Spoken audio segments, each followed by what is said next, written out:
আমরা বেরিয়ে আসার সময় আমাদের উপর অসভ্য ভাষায় গালিগালাজ, গাড়িতে ধাক্কাধাক্কি, মারামারি, গাড়ি ভাঙচুরের চেষ্টা আমাদের করলো। তারপরেই ওখান থেকে আমরা বেরিয়ে এলাম, ওগুলো আমাদের বের করে দিলেন। দিয়ে তারপরে আমরা আসছি ওখান থেকে, সোনপুর থেকে দেখছি যে 2-3টে বাইক আমাদের রাস্তা বারবার আটকাচ্ছে। আমরা কোনো মতেই কাটিয়ে চলে এলাম, এসে এখানটা তাড়াতাড়ি করেছে, গাড়িটা থেকে নেমে উঠতে যাচ্ছে, ওখান থেকে হাকিমুলকে মারছে। মারার পরে আমি জাস্ট ভিতরটায় পা দিয়েছি, আমাকে টেনে নিয়ে ফেলে দিয়েই তারপরে মার ঘুষি আর ওখানে একটা পাইপ করে নিয়ে দাম মারা শুরু করে দিল। মানে বিচ্ছিরি একটা, মানে ভয়ঙ্কর একটি ঘটনার। ভাঙড়ে যেভাবে দল চলছে, আমি একজন SC/ST সেলের সভাপতি, ব্লকের বিধানসভার কনভেনার, আমার প্রতি যদি এরকম আক্রমণ হয় তাহলে ভাঙড়ে তৃণমূল কংগ্রেসটা আমাদের কর্মীরা করবে কীভাবে, কি পরিস্থিতিতে করবে, কিভাবে চলবে দলটা। ভাঙড়ের ছবি আপনারা দেখতে পাচ্ছেন, কারণ সেখানে ফের উত্তপ্ত পরিস্থিতি। এবার আরাবুল ইসলামের ছেলের গাড়িতে হামলা চালানো হয়, একেবারে সেই ছবি আপনারা দেখতে পাচ্ছেন।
আরাবুল ইসলামের ছেলে হাকিমুলের গাড়িতে হামলার অভিযোগ, একেবারে সেই পরিস্থিতিতে উত্তপ্ত হয়ে ওঠে যা ছবি আপনারা দেখতে পাচ্ছেন। হাকিমুলের গাড়িতে হামলার অভিযোগ উঠে এসেছে শওকত মোল্লার অনুগামীদের বিরুদ্ধে, অর্থাৎ আরাবুল ইসলাম বনাম শওকত মোল্লার যে দ্বন্দ্ব, সেই দ্বন্দ্বে একেবারে ধুন্ধুমার পরিস্থিতি ভাঙড়ে।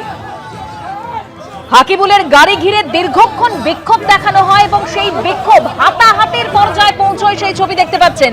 ভোটের মুখে বারবার উত্তপ্ত ভাঙড়। গতকাল আমরা দেখেছিলাম তৃণমূল আইএসএফ সংঘর্ষে কি উত্তপ্ত পরিস্থিতির সৃষ্টি হয়েছিল, আর আজ একেবারে শওকত মোল্লা এবং আরাবুল ইসলামের দ্বন্দ্ব যেটা সামনে চলে আসলো।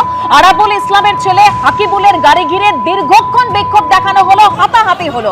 আমি এখান থেকে হিন্দোলদের কাছে চলে যাব। হিন্দোল, মানে আমরা তো জানি ভাঙড়ের এই পরিস্থিতি নিয়ন্ত্রণ করবার জন্য ভাঙড়কে কলকাতা পুলিশের আওতায় আনা হয়েছিল, তবু ভাঙড়ের এই পরিস্থিতি নিয়ন্ত্রণে আনা যাচ্ছে না, ফের আইন শৃঙ্খলা নিয়ে প্রশ্ন উঠে যাচ্ছে। একেবারে দেখো, আইন শৃঙ্খলা নিয়ে একটা বড় প্রশ্ন উঠছে, কেননা কলকাতা পুলিশের আওতায় ভাঙড়কে নিয়ে আসা হয়েছিল ভাঙড়কে ঠান্ডা করার জন্য বা শান্ত করার জন্য, কিন্তু আদতে যে ছবিটা এতটুকু বদলায়নি, ভাঙড় যে সেই ভাঙড়েই রয়েছে, আজকের চিত্র কিন্তু আবারও নতুন করে স্পষ্ট করলো।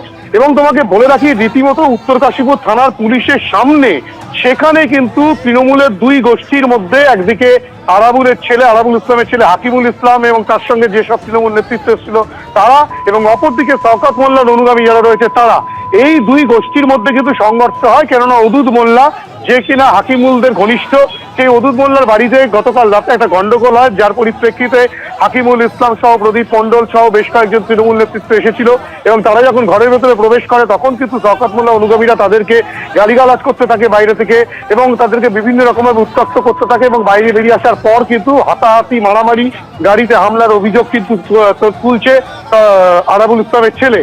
এবং এই যে গোটা ঘটনা, সেই গোটা ঘটনায় কিন্তু শওকত মোল্লা অনুগামী যারা রয়েছেন তারা বলছেন যে হাকিমুল ইসলাম এবং বাকি যারা এসেছিল উদুস মোল্লার বাড়িতে তারা পরিকল্পনা মাফিক গন্ডগোল তৈরি করার জন্য এসেছিল, তারাই গন্ডগোলের সঙ্গে যুক্ত। অর্থাৎ অভিযোগ পাল্টা অভিযোগ, উত্তেজনা, এবং যে উত্তেজনা ছড়িয়েছে আবারও নতুন করে একটা আইএসএফ এর সঙ্গে তৃণমূলের দ্বন্দ্ব যেমন রয়েছে, আহত হওয়ার ঘটনা, পাল্টা অভিযোগ এই ঘটনা ঘটছে, তার মাঝে কিন্তু তৃণমূলের গোষ্ঠীকন্দল আবারও প্রকাশ্যে এলো, আবারও উত্তপ্ত হয়ে উঠতে শুরু করলো 2026 বিধানসভা নির্বাচনের আগে ভাঙড়, এবং সেখানে কলকাতা পুলিশ থাকা একদম সত্ত্বেও হিন্দু এবিপি আনন্দ এগিয়ে থাকে, এগিয়ে রাখে।